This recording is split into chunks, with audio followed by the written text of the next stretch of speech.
Sunbear or honey bear, Electros malayanus. Sunbear is the smallest bear species and is native to Southeast Asia. It is primarily found in tropical rainforests and lowland forests throughout the region. They have powerful limbs, large claws, and long tongue that they use to eat insects and honey. They are well adapted to climbing trees. Sunbears may also build nests in trees or take shelter in already existing tree cavities.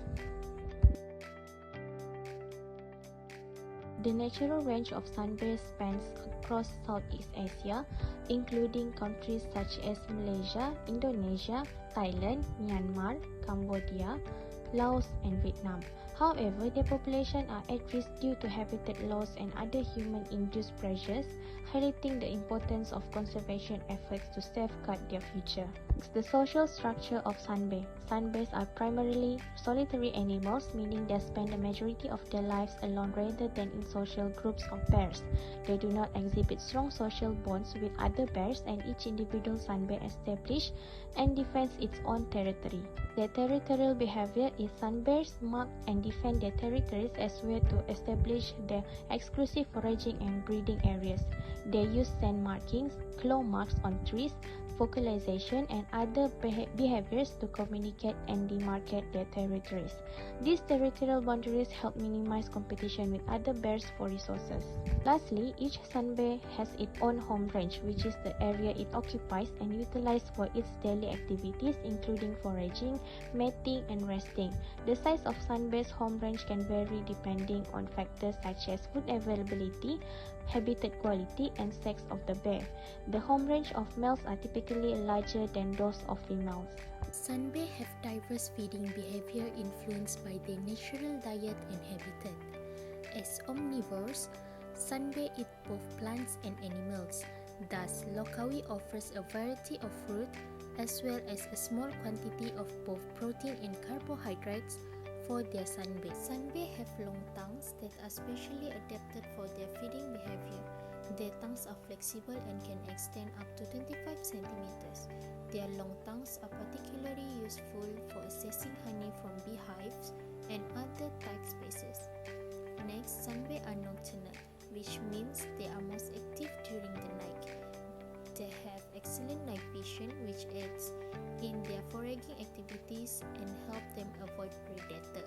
The activity behaviors of sunbear in captivity can vary among individuals and can be influenced by factors such as age, health, and past experiences. Thus, the sunbear in Lokawi have demonstrated a variety of activity behaviors, including sleeping, drinking, eating, grooming, and stereotypical movement. During the day, sunbear typically rest or sleep seeking sheltered area where they can avoid direct sunlight and heat, such as sleeping in dense vegetation, tree hollows, or tree nests they have constructed seeking shelter. Through this video, we know that the sunbear is sleeping because it lies stationary with its eyes closed. Sunbear typically lower their head and muzzle towards the water source while drinking, as shown in this video. They may lower their snout close to the water surface and use their tongue to scoop up the water. Feeding times may be scheduled and can serve as a major activity for the bears.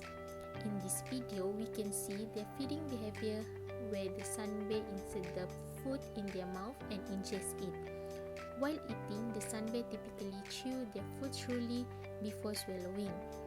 Thus, this video proves that the sunbear is indicate that it is actively eating.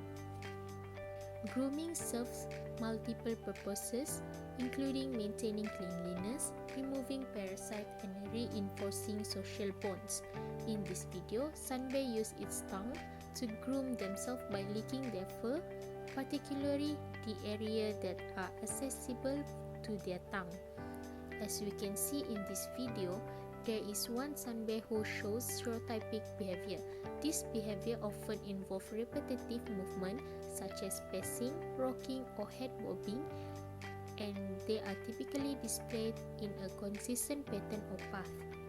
Animals in captivity are often confined to enclosure or environments that are smaller and more limited compared to their natural habitat. Thus, this behavior in the animal active could indicate stress, frustration, or anxiety due to factors such as confinement, social isolation, lack of control over the environment, or disruption to their natural social structures.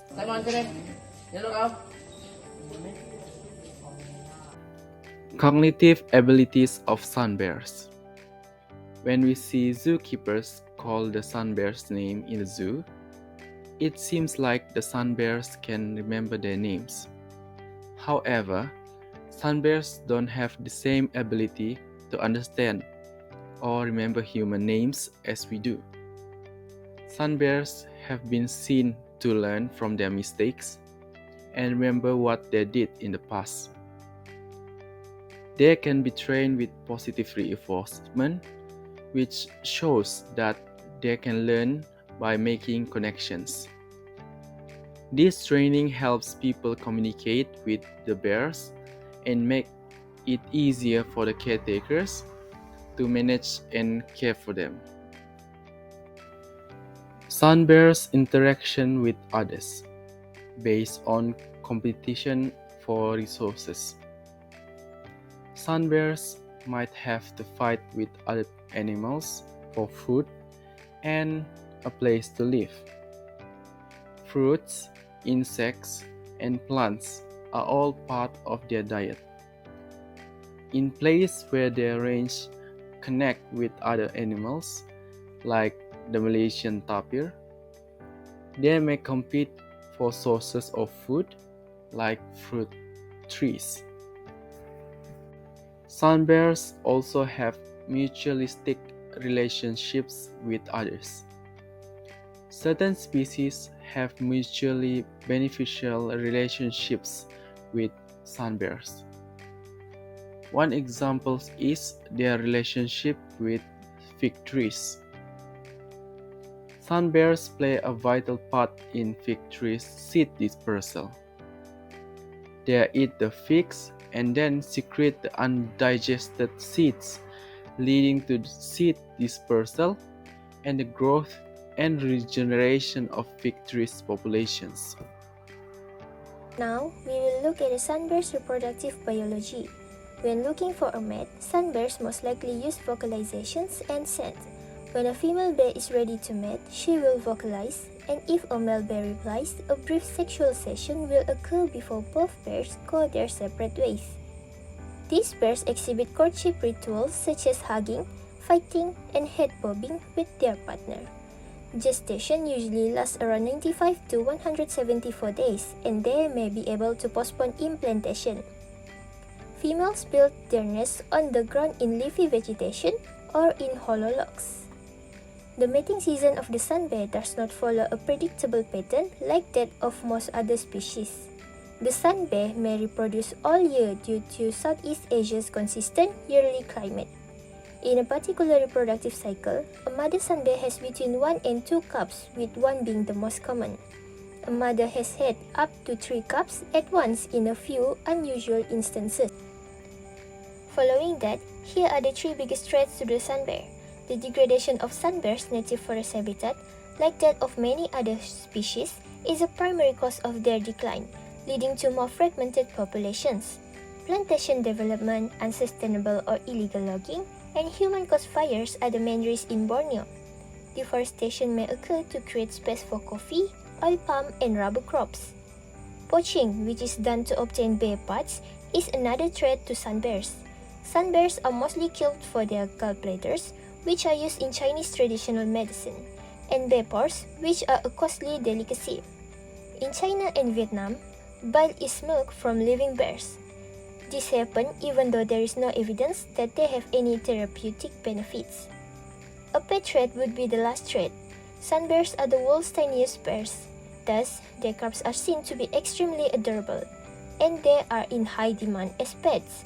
The mother is slain and the orphan cub is taken from the wild and frequently kept in small cage with insufficient care. So, here is what we can do to save the sun bears. First, we should report any illegal activities such as poaching or keeping bears as pets to the Sabah Wildlife Department. Second, do not buy any traditional medicine made with bear bile or gallbladders. Next, the biggest initiative for the conservation effort is the establishment of the Bornean Sun Bear Conservation Center, which was established in 2008. It is a collaborative project between the Sabah Forestry Department, the Sabah Wildlife Department, the Land Empowerment Animal People, and Malaysian sun bear researcher Dr. Wong. Through the effort of the center, sustaining healthy sun bear populations in Sabah can be done from four perspectives. The first one is rehabilitation, where the sun bears are trained to develop necessary skills for survival in the wild and are reintroduced into their natural habitat. The second is welfare. The center is home to more than 40 bears, all orphan or ex-captive bears. Next is education. The BSBCC provides educational resources for visitors on-site and online, as well as outreach programs to schools, communities, and plantations across Borneo. Last but not least, the effort can be done through research. Since sun bears are the least research-based species in the world, the BSBCC supports many research projects to enable better protection for our sun bears.